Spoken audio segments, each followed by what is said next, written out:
วัสดีตอนเช้าครับผมวันนี้พาแม่มามัดเขานะครับเป็นแม่มัดเขาอยู่นะครับตอนเช้านะครับนี่ครับผมเขามัดได้หลายเติบแล้วครับผมโหลงมาเนาะแม่มาโดนแล้วนะครับ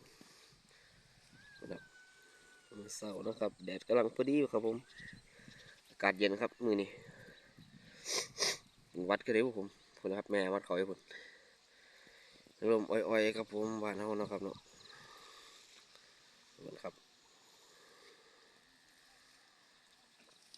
บรรยากาศบ้านเฮาครับนี่เป็นฤดูเกี่ยวเขานะครับผมมัดเขาแล้วก็จะได้ไปเกี่ยวเขาครับ